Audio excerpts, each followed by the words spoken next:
Praise the Lord, beloved in Christ. Happy Republic Day. இந்த வார்த்தையை சொல்லும் போது என்னால் மனப்பூர்வமாக இதை சொல்ல முடியலை. என் உள்ளான மனசு குத்துது அப்படி. ஏன்னா இன்றைக்கி are we still in liberty? Are we still using that freedom?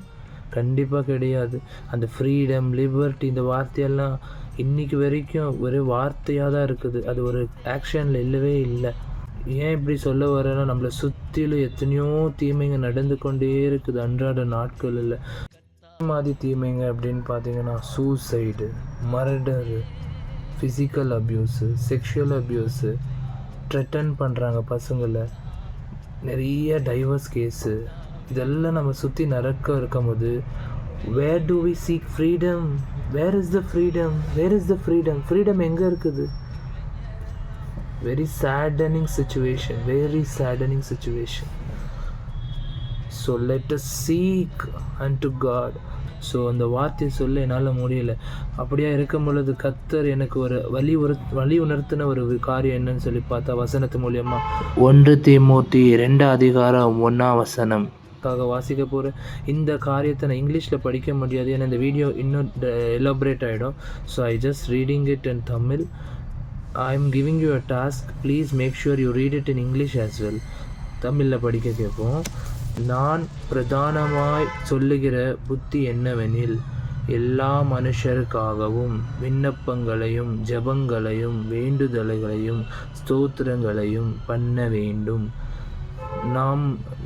நாம் எல்லா பாக்கியத்தோடும் நல் ஒழுக்கத்தோடும் களங்கம் இல்லாமல் அமைதியுள்ள ஜீவனம் பண்ணும்படிக்கு ராஜாக்களுக்காகவும் அதிகாரமுள்ள யாவருக்காகவும் அப்படியே செய்ய வேண்டும்.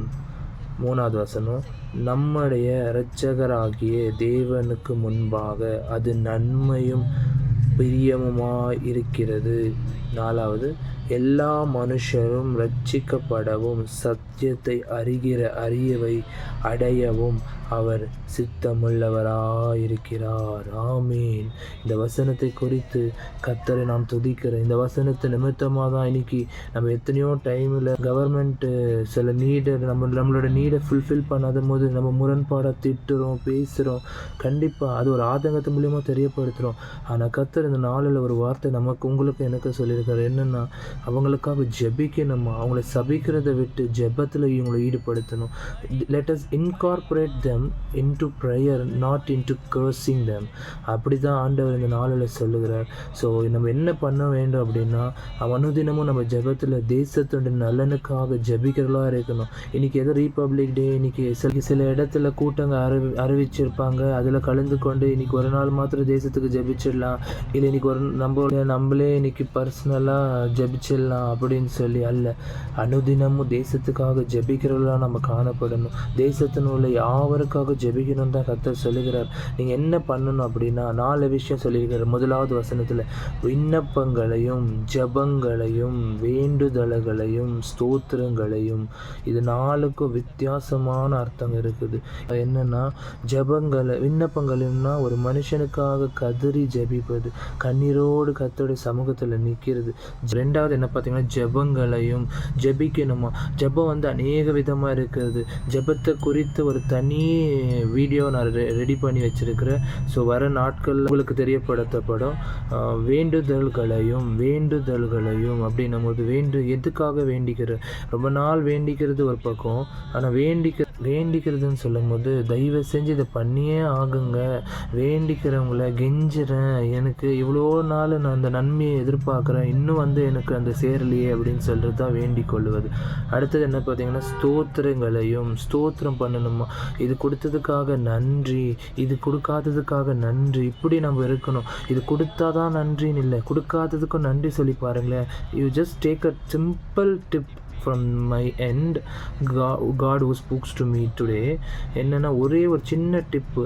இந்த டிப்பு ஒரு ட்ரை பண்ணுங்கள், ஒரு வருஷம் நம்பி ட்ரை பண்ணுங்கள். என்னென்னா, ஸ்தோத்திரம் பண்ணுகிறத பழக்கப்படுத்திக்கோங்க. எல்லா விஷயத்துலையும் நன்மை செஞ்சாலும் ஸ்தோத்திரம், தீமை செஞ்சாலும் ஸ்தோத்திரம். கர்த்தர் எல்லாத்தையும் தலைகீழாய் மாற்றி ஆசீர்வாதத்தை மாத்திரமே உங்களுக்கானதாக இருக்க வல்லவராக இருக்கிறார். Thank you Lord.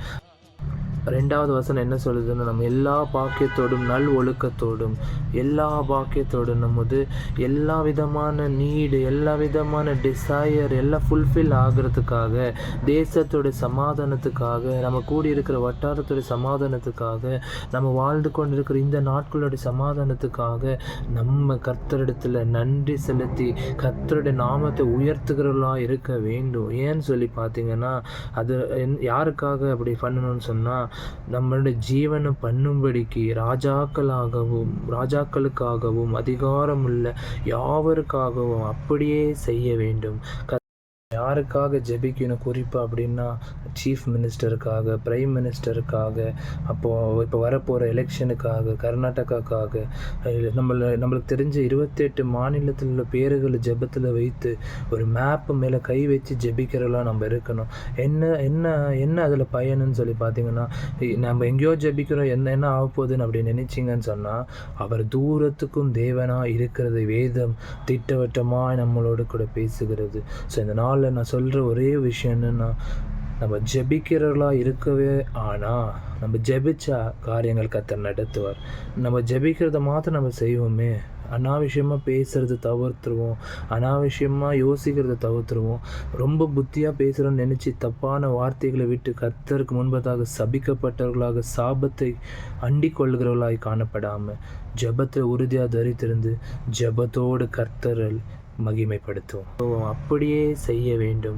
கர்த்தர் எவ்வளோ தெளிவாக இந்த இடத்துல இந்த வார்த்தையை குறித்து பேசுகிறார் பாருங்கள். ஸோ இந்த நாளில் நம்ம எல்லாருக்காக ஜெபிக்கணும். அப்படியே நம்ம கண்களை மூடி ஒரு 2 நிமிஷம் இந்த நாளில் என்னவே நடந்திருந்தாலும், என்னவே தீமையே நம்மளுக்கு கவர்மெண்ட்டால் ஒன்றும் யூஸ் இல்லையே, பிரயோஜனற்ற கவர்மெண்ட்டு தானே நம்ம வாழ்ந்து கொண்டு இருக்கிறோம், இது வேஸ்ட்டுன்னு சொல்லி நம்ம சபிக்கிறது ஒன்று, நம்ம ஆதங்கத்தை தெரியப்படுத்துகிறோம், அதில் தப்பு இல்லை. ஆனால் நம்ம வார்த்தையில் ரொம்ப கவனம் உள்ளவர்களாக இருக்கணும். ஸோ இந்த நாள் ஒரு சின்ன ஜெபத்தோடு கூட இந்த நாளை கர்த்தர் ஆசீர்வதிக்கணும். இந்த வருஷம் நம்மளுக்கு ஆசீர்வாதமாக மாறணும். எல்லா பிரச்சனையும் இருக்கும், பிரச்சனையே இல்லாத வருஷமாக இருக்கும்னு சொல்ல வரல, அந்த பிரச்சனையில் கூட நம்மளை காப்பாற்றுற தேவன் வல்லவராக இருக்கிறார். கண்களை மூடி நன்றி தகப்பனே, அப்பா அந்த நாளை ஆசீர்வதிங்கப்பா. ஆண்டவர் 28 மாநிலங்களுக்கு முன்பதாக உடைய சமூகத்தில் வருகிற ஆண்டவர். இந்த நாளில் ரீபப்ளிக் எடுத்துச்சான்னு சொல்லி பார்த்தா கண்டிப்பாக இல்லை ஆண்டவர். அப்போ உண்மையான தேவ நீர், அப்பா அவனுடைய வார்த்தை சொல்லுகிறது, குமாரன் விடுதலையாக்கினால் மெய்யாகவே நீ விடுதலை ஆகுவாய் என்று சொல்லி ஆண்டவர் அந்த விடுதலை நாங்கள் ருசி பார்க்க வேண்டுமாய் ஜெபிக்கிறோம். எங்கள் பெண் பிள்ளைங்க ஆண்டவர் ஸ்ட்ரீட்ஸில் ஆண்டவரே நடந்து போகும் பொழுது எந்த ஒரு ஆபத்து நேரிடக்கூடாது. இன்னைக்கு பிரதானமான ஜெபமே இதுதான் ஆண்டவர். கர்த்தருடைய பாதுகாப்பு கூட இருக்க வேண்டுமாய் ஜெபிக்கிறப்பா. பெரிய காரியங்களை செய்யுங்க ஆண்டவரே. உம்மை முழுவதுமாய் நம்புகிற ஆண்டவரே. மனுஷனை ஆண்டவரை எந்த விதத்தில் நம்பிவிடாதபடிக்கு உம்மை முழுவதுமாய் நம்புகிற ஆண்டவரே. அப்பா தேசத்தினுடைய சுவிச்சத்துக்காக ஜெபிக்கிறோம், தேசத்தினுடைய நலனை கருதி ஜெபிக்கிறோம் ஆண்டவரே. வாழ்வாதாரங்கள் செழித்து தோங்க கர்த்தர் கிருபை பாராட்டுங்க. எல்லா பிரச்சனைகள் மாறட்டும், எல்லா குறைவுகள் நிறைவாகட்டும். கிறிஸ்து இயேசுவின் மகிமை நிமித்தமாய் பெரிய காரியங்களை செய்யுங்கப்பா. உம்மை நம்பினவர்கள் ஒருபோது வெட்கப்படாதபடி நீ வைப்பீர், அதை நாங்கள் உறுதியாய் பிடித்து கொள்ளுகிறோம் ஆண்டவரே. இந்த நாளை ஆசீர்வதித்ததுக்காக நன்றி. தொடர்ந்து தேசத்துக்காக ஜெபிக்கவும் ஆண்டவரே, வரக்கூடிய நாளில் ஆண்டவர் ஜெபத்தின் காரியத்தை கற்றுக் கொடுக்க என்னோடு கூட நீ பேசுகிறதற்காக நன்றி அப்பா. இயேசுவின் நாமத்தில் ஜெபிக்கிறோம் ஜீவனுள்ள நல்ல பிதாவே, ஆமென். God bless you. Do watch, do subscribe. கர்த்தர் உங்களை ஆசீர்வதிப்பாராக. அடுத்த வீடியோவில் பார்ப்போம். Thank you.